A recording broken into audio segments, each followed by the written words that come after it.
આજના મનોવૈજ્ઞાનિકો કહે છે કે દર્દીને દવાની સાથે પ્રેમ અને સહાનુભૂતિની પણ એટલી જ આવશ્યકતા હોય છે. અને ન કેવળ દર્દીને પરંતુ મનુષ્ય માત્ર ઉપર સાચા પ્રેમની અસર થતી જ હોય છે.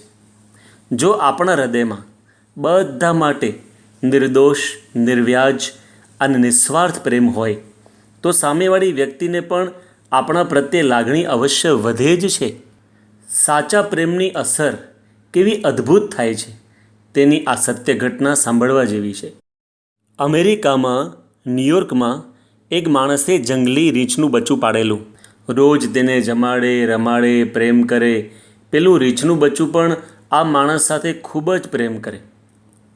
પરંતુ જોબની ટ્રાન્સફર થવાથી આ માણસને ન્યૂયોર્કથી ઘણે દૂર કેલિફોર્નિયા જવાનું થયું અને આ રીંછનું બચ્ચું લઈ જવાય એવી શક્યતા નહોતી.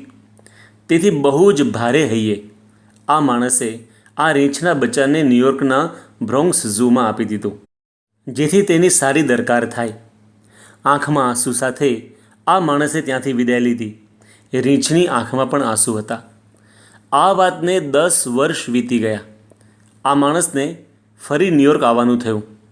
તે ન્યૂયોર્ક આવીને સીધો જ ઝૂની અંદર પોતાના રીંછને મળવા ગયો. રીંછની ઉંમર હવે 11 વર્ષની થઈ ગઈ હતી અને શરીર પણ બહુ મોટું થઈ ગયું હતું. આ માણસ જ્યાં પેલું રીંછ હતું તે પાંજરામાં કૂદી પડ્યો.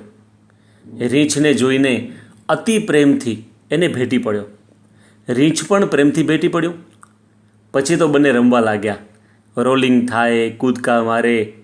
પાંજરાની બહાર ઊભેલા લોકો માટે તો લાઈવ શો જેવું થઈ ગયું. બધા તાળી પાડવા લાગ્યા. આ બાજુ ઝૂના વ્યવસ્થાપકોને ખબર પડી કે કોઈ માણસ જંગલી રીંછના પાંજરામાં જતું રહ્યું છે. રખીને રીંછ તેને ફાડી ખાય એવા ભયથી બધા ત્યાં દોડ્યા. આ માણસ પણ રીંછ સાથે રમી પાંજરાની બહાર આવીને ઊભો હતો. વ્યવસ્થાપકો ત્યાં પહોંચ્યા અને ત્યાં ઊભેલા માણસોને પૂછ્યું કે કોણ અંદર ગયું હતું. પેલા ભાઈએ કહ્યું, હું ગયો હતો. વ્યવસ્થાપકોએ કહ્યું, પણ તમે અંદર કેમ ગયા? એ તમને મારી નાખત તો? પેલા ભાઈએ કહ્યું, એ મને ક્યાંથી મારે? એ તો નાનપણથી મારો મિત્ર છે. મેં જ આ ઝૂને આ રીંછ આપેલું છે. હું અંદર ગયો અને એ પણ મને ઓળખી ગયો. અમે ખૂબ રમ્યા, બહુ મજા આવી. ત્યારે વ્યવસ્થાપકોએ કહ્યું કે ભાઈ સાહેબ, તમે જે રીંછ આપેલું એ તો તમારા વિરહમાં બીજા વર્ષે જ મરી ગયું હતું. આ તમારું નહીં, આ તો બીજું રીંછ છે. આ સાંભળી પેલા ભાઈને બહાર ઊભા ઊભા પરસેવો થઈ ગયો. પરંતુ આ પ્રસંગની તપાસ કરી ત્યારે ખબર પડી કે જ્યારે આ ભાઈ પાંજરાની અંદર ગયા ત્યારે એનો રીંછ પ્રત્યેનો પ્રેમ તેની આંખમાં છલકાતો હતો. તો સામે રીંછે પણ એવો જ રિસ્પોન્સ આપ્યો. એ પણ પ્રેમથી રમવા લાગ્યો. આ છે પ્રેમની તાકાત. સાચો પ્રેમ હોય ને તો અબોલ પશુ પણ રિસ્પોન્સ આપે તો માણસની તો વાત જ ક્યાં કરવી. કહેવત છે ને, every heart response to tender love. પ્રત્યેક હૃદય નિર્મળ પ્રેમનો પ્રતિભાવ દર્શાવે જ છે. 1960ના દાયકાનો આ પ્રસંગ છે. ખેડા જિલ્લામાં સોખડા માતર ગામ આવેલું છે. ત્યાંના મુખી જશભાઈ પટેલ હતા, જેમને પહેલેથી જ સાધુ સંતો પ્રત્યે એલર્જી હતી. પરંતુ એ ગામમાં પુરુષોત્તમભાઈ નામના સત્સંગીએ તેઓને વિનંતી કરી કે પ્રમુખ સાંઈ મહારાજનો 2-3 દિવસનો સત્સંગ ગામમાં ગોઠવવાની ઈચ્છા છે. તેઓએ તો ના પાડી, પણ પુરુષોત્તમભાઈનું પવિત્ર અને ધર્મમય જીવન જોઈને હા પાડી. પણ એમણે એક શરત રાખી કે મારા ઘરે પધરામણીમાં લાવતા નહીં. પુરુષોત્તમભાઈએ કહ્યું કે હા, કાંઈ વાંધો નહીં. પણ થોડા દિવસ પછી પુરુષોત્તમભાઈએ જશભાઈને કહ્યું કે ગામમાં બધાના ઘર કાચા છે, તમારું એકનું જ ઘર પાકું ને વ્યવસ્થિત છે. તો અમારી એવી ઈચ્છા છે કે તમારા ઘરે પ્રમુખ સાંઈ મહારાજનો ઉતારો રાખીએ. જશભાઈ ગુસ્સે તો થયા, પણ પુરુષોત્તમભાઈ બહુ સારા સદ્ગુણી હતા. તેમણે બહુ વિનંતી કરી એટલે જશભાઈ માન્યા. પણ પાછી બીજી શરત રાખી કે જો હું મારા ખેતરમાં બીજું ઘર છે ત્યાં રહીશ, મને દર્શન માટે પણ બોલાવતા નહીં. જશભાઈ કહે હા, કાંઈ વાંધો નહીં. પ્રમુખ સાંઈ મહારાજ ત્યાં 2 દિવસ રોકાયા.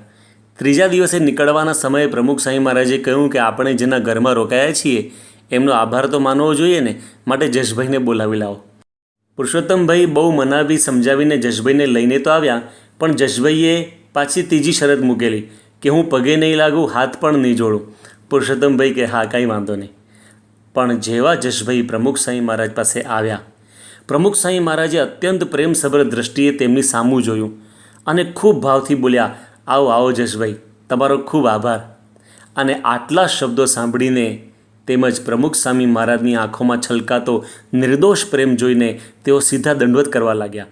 આંખમાંથી આંસુઓની ધારા વહેવા લાગી. કંઠી પહેરીને સત્સંગી બન્યા. 2 દિવસ વધારે પ્રમુખ સ્વામી મહારાજને પોતાના ઘરે રોક્યા, સેવા કરી. અને એટલું જ નહીં, જીવન પર્યંત સત્સંગી રહ્યા અને અનેકને સત્સંગ કરાવ્યો. પ્રમુખ સ્વામી મહારાજની આવી પ્રેમ વર્ષામાં માત્ર જશભાઈ જ નહીં, દેશ વિદેશના લાખો મનુષ્યો ભીંજાયા છે અને કૃતાર્થ બન્યા છે. તેથી જ કહેવાયું છે કે the power of true love can change the world. સાચા પ્રેમની શક્તિથી દુનિયા બદલી શકાય છે.